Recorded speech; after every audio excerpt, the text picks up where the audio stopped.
तो हेलो दोस्तों, आप सभी का बहुत बहुत स्वागत है एक और नई धमाकेदार वीडियो में। आज की कहानी शुरू करने से पहले मैं बस इतना कहना चाहूंगा कि अगर आपने इस सीरीज के पिछले पार्ट्स अभी तक नहीं देखे हैं तो जाकर पहले उन्हें जरूर देख लीजिए। यकीन मानिए, जब आप उन कड़ियों को जोड़ेंगे तभी आज की इस कहानी का असली रोमांच और वो गहरा दर्द आपको महसूस हो पाएगा। तो जाइए पहले उन्हें देखिए ताकि आज की स्टोरी आपको एकदम बढ़िया तरीके से समझ आए।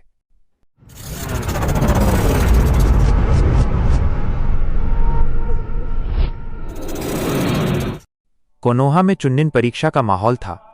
पांचों बड़े गांवों के प्रतिभाशाली शिनोबी वहां जमा हो चुके थे। नारुतो, सासुके और साकुरा परीक्षा केंद्र की ओर बढ़ रहे थे, जहां उनकी मुलाकात सैंड विलेज सुना के भाई बहनों से हुई। नारुतो की नजर जैसे ही गारा पर पड़ी, उसके सिस्टम ने तुरंत प्रतिक्रिया दी। चेतावनी, एक शक्तिशाली बिजू पास में है। लक्ष्य का विश्लेषण, गारा, इचिकाकू का जिनचुरकी, खतरा स्तर उच्च हाई। गारा के चारों ओर रेत की एक डरावनी परत थी और उसकी आंखों में केवल खून की प्यास। लेकिन जब गारा की नजर नारुतो से मिली तो वो ठिठक गया।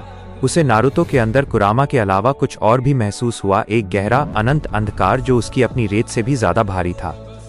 तुम्हारी आंखों में वह क्या है? गारा ने ठंडी आवाज में पूछा। नारुतो ने बिना डरे उसकी आंखों में देखा और मुस्कुराया। वो शक्ति जिसे तुम अभी समझ नहीं पाओगे गारा। लिखित परीक्षा, द फर्स्ट फेज। पहली परीक्षा इबिकी मोरिनो की साइकोलॉजिकल लिखित परीक्षा थी। सासुके और बाकी सब नकल करने के तरीके ढूंढ रहे थे, लेकिन नारुतो ने अपनी आंखें बंद कर लीं। उसने अपनी नई स्किल का प्रयोग किया। स्किल सक्रिय, सेंसरी परसेप्शन लेवल 2। नारुतो ने अपनी मानसिक ऊर्जा माना को पूरे कमरे में फैला दिया। उसे हर शिनोबी की धड़कन, उनकी पेंसिल की आवाज और इबिकी के दबाव का एहसास था। उसने सिस्टम की मदद से सबसे सही जवाबों को सीधे अपनी कॉपी पर स्कैन कर लिया। उसे नकल करने की जरूरत नहीं थी, सिस्टम उसके लिए सूचनाओं का जाल बुन रहा था। जब 10वें सवाल का समय आया तो इबिकी ने डराने की कोशिश की, लेकिन नारुतो सबसे पहले खड़ा हुआ और मेज पर हाथ मारते हुए बोला, मैं कभी पीछे नहीं हटता, चाहे मैं हमेशा के लिए गेनिन ही क्यों न रह जाऊं। उसकी आवाज में जो रूलर वाला अधिकार था, उसने पूरे कमरे के शिनोबी का मनोबल बढ़ा दिया। इबिकी मुस्कुराया। वे सब पास हो गए। मौत का जंगल, द फॉरेस्ट ऑफ डेथ। असली परीक्षा अब शुरू हुई। टीम 7 को फॉरेस्ट ऑफ डेथ में भेज दिया गया। जैसे ही वे जंगल के अंदर घुसे, हवा का रुख बदल गया। नारुतो ने अपने हाथ जमीन पर रखे।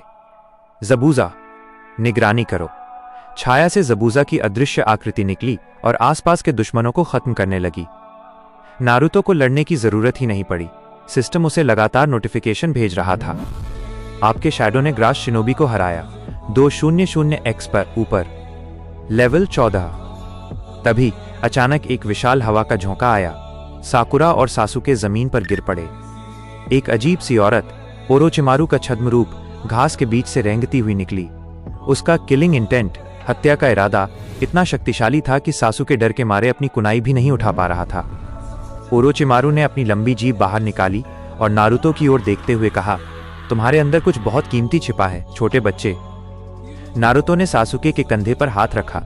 उसका हाथ पत्थर की तरह स्थिर था। सासुके, पीछे हटो, ये सांप का शिकार मैं खुद करूंगा। नारुतो की आंखों में एक बैंगनी चमक आई और उसने अपनी ब्लैक डैगर निकाल ली। ओरोचिमारू हैरान था। एक छोटा बच्चा उसके सामने खड़ा होने की हिम्मत कैसे कर रहा था। अराइज, नारुतो ने धीरे से फुसफुसाया। अंधेरे से ज़बूज़ा और उसके साथ 5 नए शैडो वुल्व्स, छाया भेड़िए प्रकट हुए। ओरोचिमारू की आंखें फटी की फटी रह गईं। यह निंजुत्सु नहीं है। तुम कौन हो? नारुतो ने ठंडी मुस्कान के साथ जवाब दिया, मैं तुम्हारा वो भविष्य हूं जिसे तुम कभी नहीं जीत पाओगे। मौत के जंगल का सन्नाटा ओरोचिमारू की खौफनाक हंसी से गूंज उठा। सासुके और साकुरा डर के मारे हिल भी नहीं पा रहे थे, लेकिन नारुतो के चारों ओर खड़ी परछाइयों ने पूरे माहौल को जमा दिया था। ओरोचिमारू की आंखों में लालच चमक उठा। ये कैसी शक्ति है नारुतो कुन? ये परछाइयां, ये कोई साधारण क्लोन नहीं है, इनमें मरने वालों की गूंज है। नारुतो ने कोई जवाब नहीं दिया। उसने अपनी ब्लैक डैगर को मजबूती से पकड़ा। चेतावनी, बॉस स्तर का शत्रु सामने है। ओरोचिमारू। मिशन, ओरोचिमारू के कर्स मार्क, शापित निशान को सासुके तक पहुंचने से रोकें। पुरस्कार, नई स्किल, ब्लडलस्ट ऑरा। ज़बूज़ा, हमला करो, नारुतो ने आदेश दिया। शैडो ज़बूज़ा अपनी विशाल तलवार लेकर बिजली की गति से ओरोचिमारू की ओर झपटा। तलवार और ओरोचिमारू की लंबी जीभ के बीच जोरदार टक्कर हुई। जमीन फट गई और आसपास के पेड़ उखड़ गए। सासुके ये देखकर दंग था कि नारुतो का गुलाम एक सन्निन स्तर के निंजा से लोहा ले रहा था। ओरोचिमारू ने महसूस किया कि ये परछाई थकती नहीं है।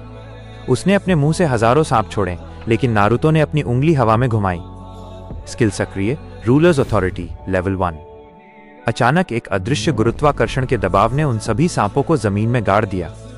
ओरोचिमारू की गर्दन लंबी होकर नारुतो की ओर बढ़ी। उसका इरादा सासुके को कर्स मार्क देने का था, लेकिन नारुतो ने अपनी गति स्पीड का ऐसा प्रदर्शन किया जो केवल येलो फ्लैश मिनाटो के पास था। नारुतो ने ओरोचिमारू की गर्दन को हवा में ही पकड़ लिया। उसकी आंखों में बैंगनी चमक तेज हो गई। तुम यहां सासुके के लिए आए थे? नारुतो की आवाज किसी ठंडी कब्र जैसी थी। लेकिन आज तुम यहां से अपनी जान बचाकर भागोगे। नारुतो ने अपनी खंजर ओरोचिमारू के कंधे में उतार दी। वो खंजर साधारण नहीं था, उसमें सोल डैमेज, आत्मा को क्षति देने की शक्ति थी। ओरोचिमारू पहली बार दर्द से चिल्लाया। उसकी त्वचा जलने लगी और उसका पुनर्जन्म वाला शरीर, होस्ट बॉडी, जवाब देने लगा। तुम क्या चीज हो? ओरोचिमारू हांफते हुए पीछे हटा। उसे समझ आ गया कि वो इस समय इस नारुतो को नहीं हरा सकता। जैसे ही ओरोचिमारू जमीन के अंदर गायब होने लगा, उसने एक आखिरी बार नारुतो की ओर देखा। हम फिर मिलेंगे नारुतो, तुम्हारी ये परछाइयां बहुत जल्द मेरी होंगी।